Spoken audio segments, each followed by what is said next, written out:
Paul, can I ask for a bit more reaction to Tuesday night's game? If you watched the game back, what do you think now? Yeah, I've watched it back. My opinion's the same as it was after the game. For first 10 minutes, we were really bright, started well. And then after that, we became very passive in the game.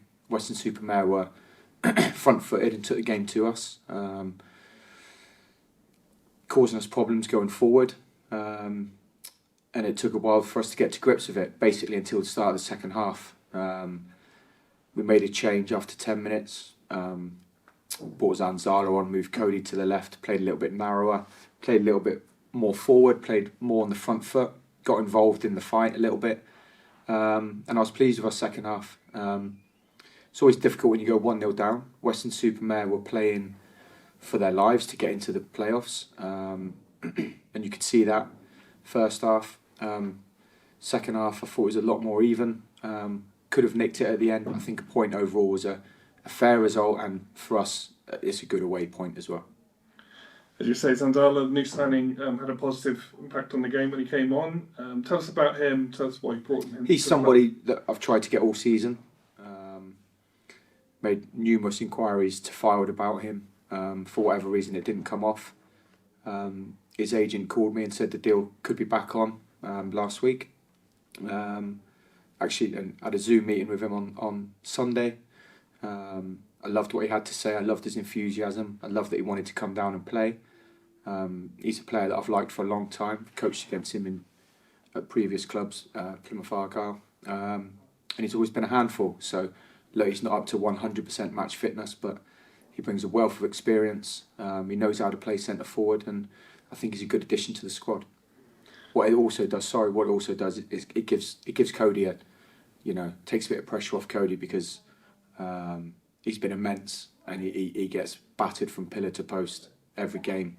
He's a warrior as well, and it's not fair to keep asking him to keep doing it all the time. And so hopefully they can share that workload. What attributes does he specifically have? And also, it must be a bonus to have him have playing experience with MJ as well on the pitch. Yeah, there's that. I think that taps into it. He brings a wealth of experience. He's had a couple of promotions. He's been in League One and League Two, 95% of his career.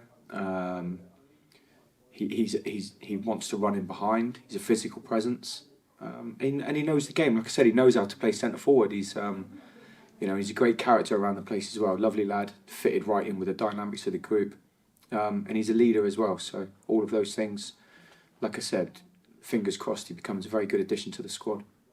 Where are we regarding fitness in the squad? Yeah, we're not too bad. Obviously, Dylan Morgan's out long term. He's got a grade 2 strain of his hamstring, so Dylan's going to be a minimum of 6 weeks. Jay Falston is back in training. He trained yesterday, and we've just come off the training ground now. He trained today, so that's great news as well. Boreham Wood on Saturday.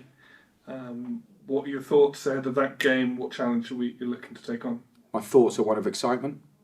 It's going to be a sunny day at Plainmoor. We're going to have a big crowd, as we always do, who will be fully supportive of the team. It's a game against one of the teams that was tipped for automatic promotion at the start of the season.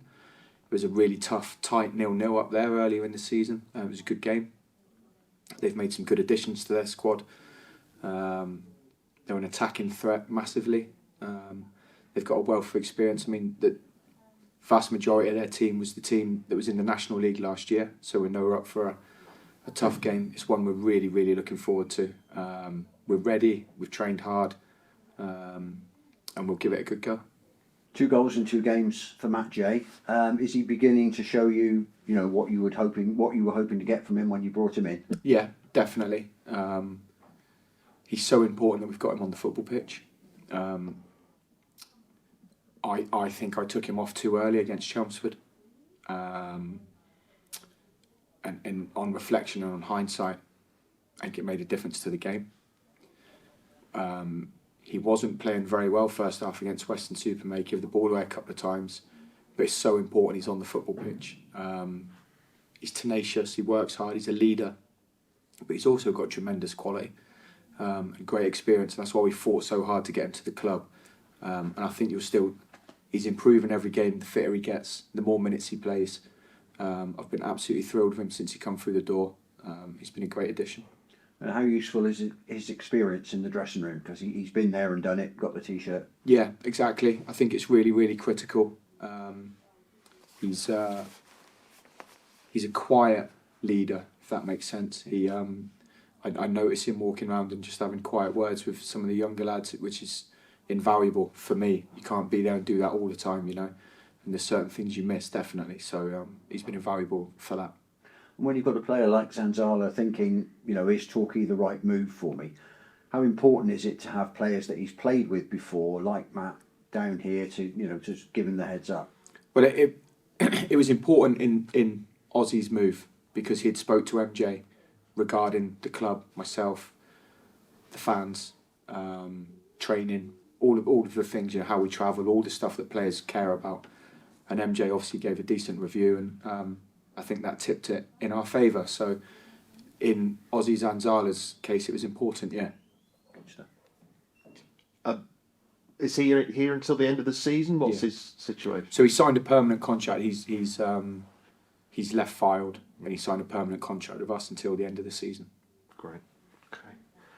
Okay. Good, obviously, to have both centre backs back fit. Probably likely to be very helpful for the rest of the season. Obviously, it was very disappointing with Sam Dreyer on Saturday. We were all, you know, you see the team come out at 2:00. He's not very well. Can you tell us a bit more about the circumstances around that? Well, obviously, it was the euphoria, or not euphoria, or the good news of him winning his appeal. Friday, he said he was feeling a little bit rough, but we travelled overnight. You know, we was hoping it was a 24-hour sickness bug and he could get through it. He woke up in the hotel Saturday and he was in no fit state to play, and it was as simple as that. Like you said, it was disappointing. He still wasn't 100% on Tuesday, but you know, he's come through it now and he's fine. But like you said, it was you know, it is what it is, Clive, and it was unfortunately he picked up that illness. 13 games to go, only 8 points separate the top 8. So everyone's got a chance in that top 8 of making a break for it. And there's no reason, is there? It's not for the faint-hearted, but there's no reason why that club can't be Torquay. No reason at all. I think every club would be saying the same in that top 8 now. I've said a few times now, it's an exciting time. It's an exciting time. I've said it all season. I believe we're building something really special at the football club. Whether it's this season or not, I don't know.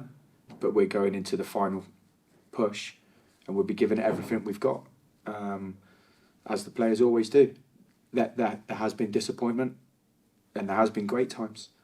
And it's going to be that again in the next 12 games. And it's important to try and stay as calm as possible. You know, I know what I'd rather be doing. I'd rather be going at that end than down the bottom or mid-table playing for nothing. I think it's a challenge to be embraced. We're under no illusions. Whoever goes on to win the league is going to have to go on a really good run.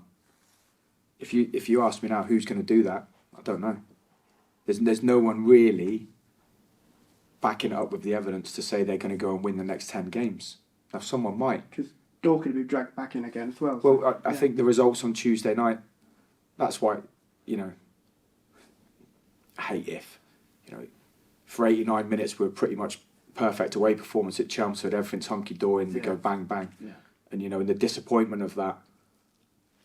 But the Western-super-Mare, if you draw away from home, it's a good result, you know. Everyone's dragged into it. And it's at no point this season has anyone gone clear. Every team up in that top 8 has had a great run at some point and still never forged away from it. You know, by now it's you've normally got 2 or 3 teams who are points ahead and they're battling it out, or you've got one who's just gone. You know, that hasn't happened this year yet. And listen, we're in the fight. That's all you can be. I know we mention it every week, but the crowd getting behind the team tomorrow will make a big difference, won't it? Yeah, huge. I've got to say, I thought the crowd on Tuesday night were immense. Honestly, they really were. I think at the end of the game, it was very, very noticeable how much support the fans were giving the players. You know, they were Different from Chelmsford. well, look, it's, you know, the Chelmsford one, they're going to be angry, aren't they? Yeah. And they're going to be frustrated. No one's as angry and frustrated as I was at Chelmsford. Interestingly, I had a phone call from the referee's coach yesterday apologising for the award of the corner, and it was a foul on the goalkeeper. Now, we were 2-0 up. Even if we'd drawn 2-2, I'd have been disappointed. To lose 3-2 is an absolute hammer blow. And, you know, losing a game of football is one thing, and ultimately, whether you lose 1-0 or 3-2 in the last minute, it's the same outcome, but it feels worse. Of course it does. I'm not going to shy away from that. It feels worse. But we bounced back well Tuesday night, and we've just trained. We're in a really good place. We're looking forward to it. But the fans on Tuesday, their support was immense, honestly. Something about the night game, nearly 1,000 people there, and they were all, at the end, massive encouragement. Come on, we can do it. 12 games to go, and fully behind the boys. And it's great. It's a great atmosphere. It's a great football club at the moment. It's a great place to play. I suppose to get, sorry, Guy. I suppose to get first, second, third in the division, which, you know, obviously you're trying to get to because of the playoff situation. If you don't win it, we are going to win. We're going to need to win some away games, aren't we? Yep. Have you got any thoughts on how that can be improved in the next few games? Yeah, maybe it's a personnel. I think we need to deal better with the opposition we're playing against. Torquay United's the biggest game for them in the season. We need to deal with that a little bit better, Clive, in my opinion. I think we need to be a little bit more. I can't word it anyway. Take the shackles off a little bit. We may as well go for it and win it, rather than sometimes being a little bit too disciplined. You're quite right. We are going to have to pick up a few more points away from home. The Chelmsford game, I thought for 89 minutes, without us being outstanding, it was a really good away performance with a lot of injuries on the day. And how football can change so quickly in 6 minutes. It's not an area of concern for me, but it's an area we need to improve, definitely. All I was going to say was, you're 100% Torquay United now, but you reckon Argyle can pull off a bit of a shock this weekend? No. You know, I would love them to, but I think with Man City, it's the only thing they can win now. Yeah. I think Man City will be at full tilt, and it's a different proposition to playing Liverpool at home, who weren't quite at full tilt. I hope it'd be a great day out for the fans. I know I think they've sold 8,000. There's probably 20,000 going to go to the game, you know, somehow, some way. So hopefully get 3 points. I can have a pint and watch it upstairs. We'll see. Living the dream. Yeah, we'll see. Talking about the fans once again, would you say anything to the people that go and do something else, or they could come to the game? We're talking about the ones that kind of decide on the day. What would you say to them to get them to come on Saturday? I think it's a massive game in the league. You know, it's the highlighted game of the week. The weather's going to be great. It's a thoroughly enjoyable place to come and watch football. You know, the sun's out, top of the table game, promotion push. I know what I'd rather be watching.